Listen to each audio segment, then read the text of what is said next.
नमस्कार, आप देखना स्टार्ट कर चुके हैं जीवन जीने की कला। आज के इस वीडियो में बात करेंगे हम सभी पूर्णतः मासिक धर्म में देर जो होती है उसके संबंध में। तो वीडियो बहुत महत्वपूर्ण है, बिना वीडियो को हटाए हुए अंत तक जरूर देखिए, स्किप मत कीजिएगा क्योंकि आपके पूरे जीवन काम आएगा। आइए टॉपिक पर आगे बढ़ते हैं। मासिक धर्म में देरी होना कुछ महिलाओं के लिए काफ़ी परेशान कर देने वाली स्थिति बन सकती है। खास तौर पर उन माताओं बहनों को अधिक परेशानी होती है जिनको पहले नियमित रूप से पीरियड आ रहे हों या फिर जो गर्भधारण नहीं करना चाहती हैं।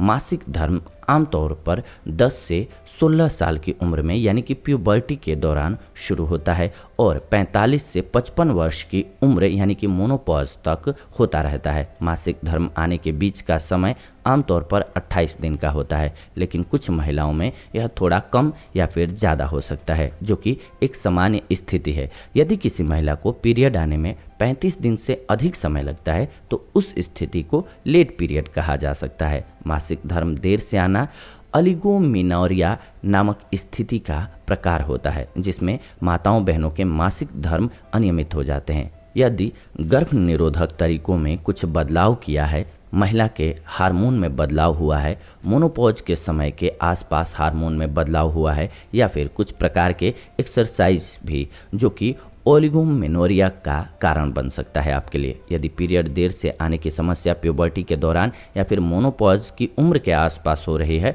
तो उसका इलाज करवाने की ज़रूरत नहीं होती है। यानी कि अर्ली डेज में हो, यानी कि पीरियड अभी आना शुरू ही हुआ हो, तब दिक्कत हो रही है तो आपको तुरंत इलाज कराने की ज़रूरत नहीं है। और बाद के 2 साल में आ रही है, 1 साल में जबकि आपका पीरियड जाने वाला हो तब भी, यानी कि मोनोपॉज आने वाला हो तब हो रही हो दिक्कत, तो आपको घबराने की ज़रूरत नहीं है। हालांकि अगर गर्भधारण की उम्र में मासिक धर्म में देरी हो रही है तो डॉक्टर से आपको बात करनी चाहिए और इसी बारे में हम सभी आज पूर्णतः जानते हैं और इसके इलाज के बारे में भी जानेंगे। इसीलिए वीडियो को हटाना नहीं है, स्किप नहीं करना है। सबसे पहले आप समझते हैं कि पीरियड्स लेट होने के लक्षण क्या हैं, कैसे आप पहचानेंगे। तो जैसा कि मैंने आपको अभी बताया कि किसी भी महिला में सामान्य रूप से मासिक धर्म होने की अवधि 28 दिन की होती है। 28 दिन पर अगला पीरियड आता है। हालांकि अलग अलग शारीरिक स्थितियों के अनुसार किसी में 24 दिन और किसी में 35 दिन की अवधि में भी मासिक धर्म हो जाना एक सामान्य स्थिति मानी जाती है। ज़्यादातर महिलाओं को 1 साल में 11 से 13 मासिक धर्म होते हैं। मासिक धर्म के दौरान आमतौर पर 5 दिनों तक ब्लीडिंग होती है, लेकिन कुछ माताओं बहनों में सिर्फ 2 दिन तक ही ब्लीडिंग होती है, जबकि कुछ महिलाओं में 7 दिनों तक रहती है। जब किसी लड़की में मासिक धर्म शुरू होते हैं तो वे आमतौर पर नियमित रूप से नहीं आते हैं और लगभग 2 साल के बाद उनमें नियमित रूप से मासिक धर्म होने लगता है। मासिक धर्म नियमित रूप से होने का मतलब है हर बार पीरियड होने के बीच की समय अवधि एक समान हो जाती है। कुछ महिलाओं में पीरियड के बीच की अवधि 35 दिन से अधिक होती है और इस दौरान खून की मात्रा में भी काफ़ी बदलाव होता है। इसका सबसे मुख्य लक्षण है पीरियड्स आने में 35 दिनों से अधिक समय लगना। इसके अलावा पीरियड के दौरान खून में किसी प्रकार का बदलाव महसूस होना या फिर बड़े बड़े खून में थक्के आमतौर पर आकार में 2.5 सेंटीमीटर से बड़े दिखाई देना भी देर से पीरियड आने का अनियमित मासिक धर्म का एक लक्षण हो सकता है। तो डॉक्टर के पास कब जाना चाहिए ये जान लीजिए, फिर देरी के कारण को जानेंगे, फिर इलाज को जानेंगे। यदि आपको लगता है कि आपको मासिक धर्म होने में सामान्य से अधिक समय लगता है तो डॉक्टर से बात करनी चाहिए। डॉक्टर परीक्षण करके पता लगा सकते हैं कि आपको किस कारण से मासिक धर्म में देरी हो रही है। यदि आप पिछले कुछ समय से मासिक धर्म की सटीक तारीख डॉक्टर को बता सकते हैं तो डॉक्टर को स्थिति का पता लगाने में काफ़ी मदद मिल सकती है। यानी कि आपको थोड़ा लिख करके रखना है कि आपको पिछली बार कब आया था, यानी कि 2-4 बार का अगर आप रिपोर्ट रखेंगे तो डॉक्टर के लिए आसानी होगी। इसके अलावा यदि आपको हम कुछ लक्षण बताने जा रहे हैं, इनमें से कोई लक्षण आपको दिखाई देते हैं तो आपको डॉक्टर से तुरंत संपर्क जरूर करना चाहिए। सबसे पहले तो असाधारण रूप से अगर अधिक खून आने लगे, बुखार होने लगे, मितली और उल्टी होने लगे, 7 दिनों से अधिक समय तक ब्लीडिंग होती रहे, मोनोपॉज होने के बाद पीरियड होने लगे, खासतौर पर जब आपको मासिक धर्म हुए 1 साल हो गया हो और फिर से होने लगे तो आपको डॉक्टर से मिलना चाहिए। अब मासिक धर्म में देरी क्यों होता है, सवाल ये आता है क्यों ऐसा होता है, ताकि हम उसको पहले ठीक करें क्यों होता है उसको, फिर इलाज के बारे में जानना बेहतर होता है। सबसे पहले कारणों को ख़त्म करना जरूरी होता है और ख़त्म करने के लिए कारणों को जानना बहुत ज़रूरी है। तो आइए जानते हैं इस बारे में। पीरियड होने में थोड़ा अधिक समय लगना कुछ मामलों में सामान्य स्थिति हो सकती है, जबकि अन्य मामलों में ये किसी गंभीर स्थिति का संकेत भी हो सकता है। स्वास्थ्य संबंधी कुछ स्थितियां हैं जिनके कारण मासिक धर्म में देरी हो सकती है। सबसे पहले तो स्ट्रेस लेना, तनाव। जी हाँ, शरीर या मानसिक रूप से तनाव लेना आपके हार्मोन के स्तर में कुछ उतार चढ़ाव लाता है, आपके रोजाना की सामान्य क्रिया में बदलाव और हाइपोथैलेमस को प्रभावित करता है। हाइपोथैलेमस मस्तिष्क का वह हिस्सा होता है जो कि हार्मोन के स्तर को नियंत्रित करता है। समय के साथ साथ तनाव व्यक्ति को बीमार बना देता है और अचानक से शारीरिक वजन को कम करना या फिर बढ़ाने लग जाना करने लगता है। ये सभी स्थितियाँ महिलाओं के मासिक धर्म चक्र को प्रभावित करती हैं। नंबर 2, शरीर का वजन कम होना। जी हाँ, बुलिमिया और एनोरेक्सिया नर्वोसा जैसे कुछ भोजन विकार हैं जिसके कारण मासिक धर्म में देरी हो सकती है। यदि किसी महिला के कद के अनुसार उसके शरीर का वजन कम है तो उसके शरीर की कार्य प्रक्रिया में बदलाव हो सकता है और परिणाम स्वरूप उसके मासिक धर्म की अवधि भी प्रभावित हो सकती है। इसके अलावा तीसरा जो सबसे बड़ा कारण है वो है मोटापा। जिस तरीके से शरीर का वजन कम होना मासिक धर्म की अनियमितता को प्रभावित करता है, उसी प्रकार से शरीर का सामान्य से अधिक वजन होना भी मासिक धर्म में देरी होने का कारण बन सकता है। मोटापे के साथ साथ मासिक धर्म में देरी होना कई बार स्वास्थ्य संबंधी किसी गंभीर स्थिति का संकेत भी हो सकता है, इसीलिए डॉक्टर को दिखाना बेहतर रहता है। इसके अलावा पॉलीसिस्टिक ओवरी सिंड्रोम की वजह से पीसीओएस, आप सभी जानते होंगे, पीसीओएस एक ऐसी स्थिति होती है जिसमें महिलाओं के शरीर में सामान्य से अधिक मात्रा में पुरुष हार्मोन बनने लग जाता है। ऐसी स्थिति में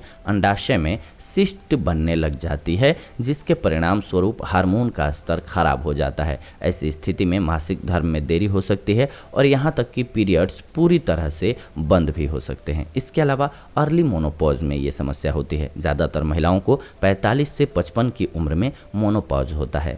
जिन महिलाओं को 40 साल की उम्र में या फिर उससे भी पहले मोनोपॉज के लक्षण विकसित होने लगते हैं तो इस स्थिति को प्री मोनोपॉज कहा जाता है। इसका मतलब है कि महिला के शरीर में मौजूद अंडे जल्दी खत्म हो गए हैं। इसके परिणाम स्वरूप पीरियड्स आने में देरी होने लगती है और अंत में मासिक धर्म होना बिल्कुल बंद हो जाता है। इसके अलावा थायराइड संबंधी समस्या की वजह से थायराइड ग्रंथि का ओवर एक्टिव या फिर अंडर एक्टिव होना मासिक धर्म में देरी का कारण बन सकता है। थायराइड ग्रंथि शरीर के मेटाबॉलिज्म को नियमित रखती है, इसीलिए थायराइड संबंधी समस्याओं में हार्मोन भी प्रभावित हो सकते हैं। हार्मोन प्रभावित होने के परिणाम स्वरूप मासिक धर्म में देरी होना एक आम समस्या बन जाती है। इसके अलावा दीर्घकालिक रोग यानी कि लंबे समय तक रहने वाले कुछ रोग ऐसे होते हैं जो मासिक धर्म चक्र को प्रभावित कर सकते हैं, जैसे कि डायबिटीज और सीलिएक रोग। जी हाँ, ब्लड शुगर में किसी प्रकार का बदलाव होना भी हार्मोन संबंधी परिवर्तनों से संबंधित हो सकता है जो कि मासिक धर्म चक्र को अनियमित कर सकता है। इसके अलावा सीलिएक रोग क्या है आप सोच रहे होंगे, तो सीलिएक रोग सूजन और जलन जैसे प्रभाव पैदा करते हैं जिसके कारण छोटी आंत क्षतिग्रस्त हो सकती है। छोटी आंत प्रभावित होने के कारण आपका शरीर भोजन से आवश्यक पोषक तत्वों को अवशोषित नहीं कर पाता है और परिणाम स्वरूप मासिक धर्म में देरी होने लगती है। इसके अलावा गर्भ निरोधक, जी हाँ ये बहुत महत्वपूर्ण है। कुछ प्रकार के गर्भ निरोधक तरीके जो हैं खासतौर पर जो हार्मोन से संबंधित होते हैं वे मासिक धर्म में देरी का कारण बन सकते हैं। कुछ विशेष प्रकार की गर्भ निरोधक गोलियां एक सीमित समय के लिए प्रोजेस्टेरोन और एस्ट्रोजन हार्मोन का संयोजन प्रदान करती हैं जिसके बाद कुछ दिन तक शरीर में हार्मोन स्रावित नहीं होते हैं। कई बार इन हार्मोन की वजह से गर्भाशय की परत काफ़ी पतली रहती है जो कि मासिक धर्म चक्र की प्रक्रिया शुरू करने के लिए काफ़ी नहीं होती है और परिणाम क्या होता है, मासिक धर्म देर से आने लगते हैं या फिर पूरी तरह से बंद भी हो सकते हैं। इसमें लगभग ऐसे सभी प्रकार के गर्भ निरोधक तरीके शामिल हैं जो हार्मोन प्रक्रियाओं से संबंधित होते हैं, जैसे कि गर्भ निरोधक गोलियां, पैचेज, शॉट्स, इम्प्लांट्स और रिंग्स इत्यादि। तो इससे जितना बचा जाए उतना बेहतर होता है। अब इसका इलाज जानते हैं। इसका इलाज बहुत महत्वपूर्ण है, तो इलाज के बारे में अब जानते हैं। सबसे पहले तो पीरियड्स में देरी होने की स्थिति आमतौर पर अधिक गंभीर नहीं होती है और ना ही इसका इलाज करवाने की आवश्यकता होती है। हालांकि एक बार जांच कराना जरूरी होता है, क्योंकि मासिक धर्म में देरी कुछ अन्य शारीरिक समस्याओं के कारण भी हो सकता है, जिसका इलाज करवाना जरूरी होता है। मासिक धर्म में देरी का इलाज करने के लिए आप कुछ तरीके अपना सकते हैं, जैसे कि तनाव और भोजन संबंधी विकारों को दूर कीजिए अपने जीवन से। यदि आपको भावनात्मक तनाव, भूख न लगना, ज़्यादा भूख लगने और अचानक से वजन घटने इत्यादि के कारण मासिक धर्म में देरी हुई है, तो साइकोलॉजिकल थेरेपी की मदद से इसका इलाज किया जा सकता है। इसमें मुख्य रूप से रिलैक्सेशन टेक्निक, स्ट्रेस मैनेजमेंट और डॉक्टर द्वारा इसी प्रकार के सुझाव दिए जाते हैं, जिससे कि आपको राहत मिलती है। तो इसमें सबसे बढ़िया बात है कि फैमिली में अगर माहौल दिक्कत वाला है, आपको परेशानी वाला है, टेंशन रहती है, तो दिक्कत हो सकती है। तो इसीलिए सबसे पहले घर पर माहौल सुधारें तो वो बेहतर हो जाएगा। इसके अलावा पीसीओएस और मोटापा, जी हाँ, पॉलीसिस्टिक ओवरी सिंड्रोम की स्थिति में मासिक धर्म जैसी समस्याओं का इलाज करने के लिए डॉक्टर मरीज का शारीरिक वजन कम करने पर ध्यान देते हैं।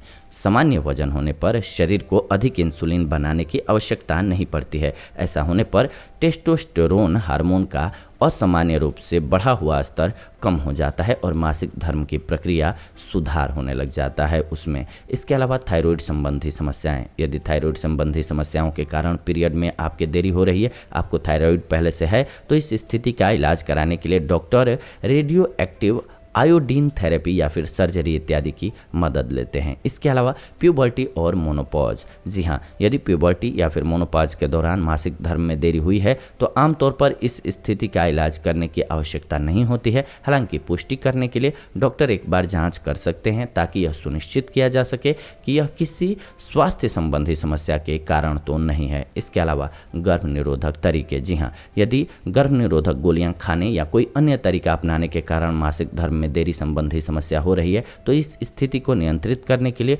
डॉक्टर कुछ दवाएं दे सकते हैं। इन दवाओं को मुख्य रूप से हार्मोन के स्तर को नियंत्रित करने वाली दवाओं में शामिल किया जाता है। आपको हार्मोन्स कैसे बैलेंस करना है, इसके लिए डाइट प्लान हमने इस चैनल पर दूसरे वीडियो में बनाया हुआ है। उस वीडियो को आप देखेंगे तो पूर्णतः समझ में आ जाएगा कि आपको शरीर में हमेशा कैसे बना करके रखना है संतुलन अपने हार्मोन्स में, और हार्मोन्स में संतुलन बनाना बहुत ज़रूरी है। तो जिनको भी अगर मासिक धर्म में देरी होती है, तो कुछ घरेलू औषधियाँ हैं जिनका प्रयोग कर सकते हैं बहुत जल्दी। जैसे कि क्या कर सकते हैं, आप पहले से ही स्टार्ट कर दीजिए रोज़ सुबह 1 कप चाय के रूप में लेना। जी हाँ, अशोक की पत्तियाँ 4 से 5 ले आइए, हर रोज़ पानी में उसे उबालिए, हर रोज़ पानी में उसे सुबह सुबह उबालिए और उसका सेवन कर लीजिए बिना कुछ डाले।